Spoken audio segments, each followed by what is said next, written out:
Bruce Golden. This is the Harvest Christ. If I was going to do it, I knew I needed to get dusting. I've been thinking about it for days, and now it was already holiday eve. But flies and fleas, I didn't know how I was going to keep my promise to Gramps and still do what was right. The right thing seemed like the wrong thing, and the other way around was way too much for a scrawny sprout of only 11 harvests to figure out. So I put my hand in my pocket and grabbed hold of my lucky goldstone. I hoped it would help me think better. Gramps had given me his goldstone just before he became one with the South Field.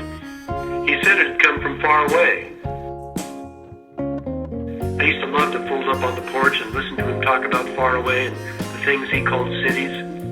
Cities, he said, were giant-sized communities with more people than you could count, and I could count all the way to 100 and beyond. Of course, Gramps never actually lived in a city, but he believed what he'd heard about them. He said once upon a time there were thousands of cities.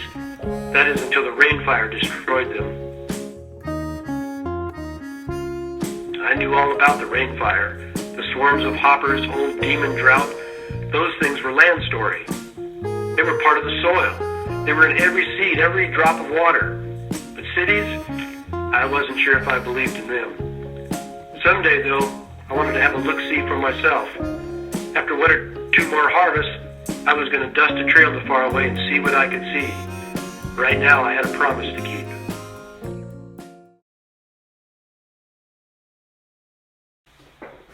Well, the viewpoint of a story or a novel is one of the key decisions an author has to make before he starts writing.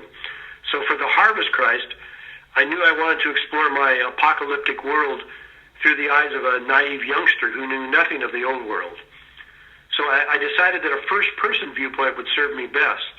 So my young boy, Connor, would tell the story strictly from his perspective, avoiding any outside observations you might get from a narrator in third person. Of course, that doesn't mean you can't do the same thing in third person. I later included this same story as part of my apocalyptic novel, After the End. And because I decided the entire book should be written in third person, I actually converted the viewpoint in this short story to make it fit. So it still works, even though I believe it's best told in first person.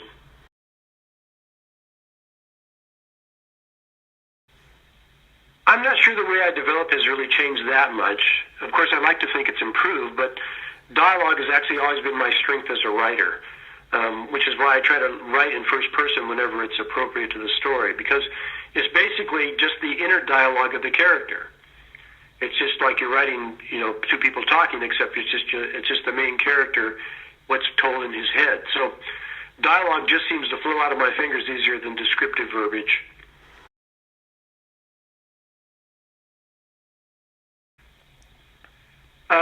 Just because I have a better understanding of how important it is for a reader that a reader has to be able to distinguish between the characters, so I keep that in mind, especially when I'm rewriting. I want to make sure that a reader can tell from one character to another.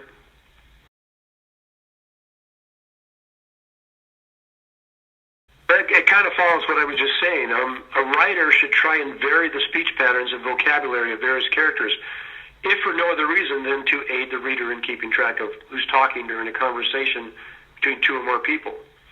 But it's also important. It's an important part of characterization, your dialogue. It doesn't have to be anything overt. It could just be one word that one character continues to use, or one way of speaking that a particular character is prone to. The question is, of course, how do you decide that? Well, part of what gives a character a distinctive voice is where they come from, what time and place, their background. It's a lot different if you're talking about a historical character in a certain place, or maybe a futuristic character. For Connor in The Harvest Christ, he was raised many decades after a comet's collision with Earth nearly drove mankind to extinction. So I decided that after all that time, the language would have evolved in certain ways, or devolved, depending on how you look at it.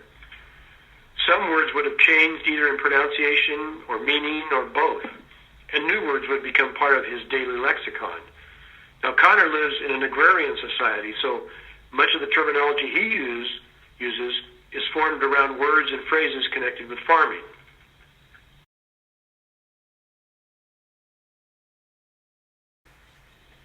Okay. I don't know if it was so much the way they spoke, but I just finished reading, or actually finished rereading Ursula Le Guin's The Left Hand of Darkness, and in it, the viewpoint character is an alien to us, is an alien who's visiting a world full of entirely different aliens. So Le Guin has to make us non-alien readers learn about and relate to her alien protagonist, even as the protagonist is describing the people who live in the world she's visiting. But she pulls it off beautifully. And, of course, hence the Hugo and Nebula awards that were given to the book.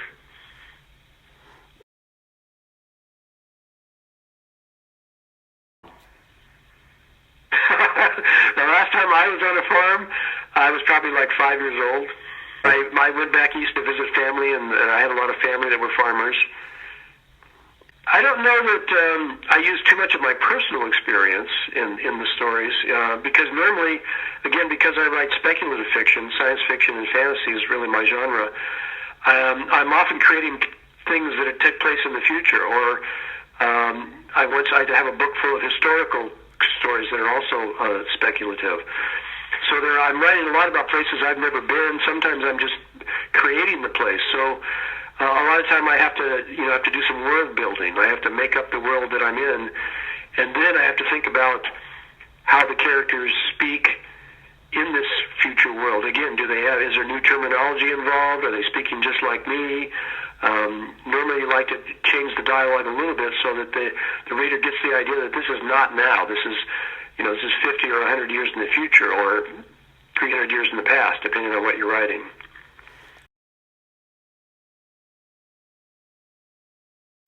Okay, well, I grew up reading Robert Heinlein. I love a lot of his stuff. My favorite book as a youngster was Stranger in a Strange Land.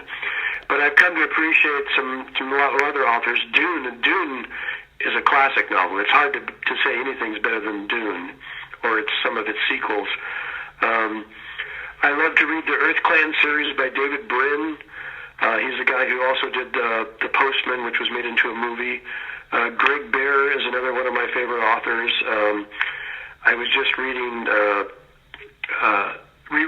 Blood Music that he wrote many years ago. I guess that's it.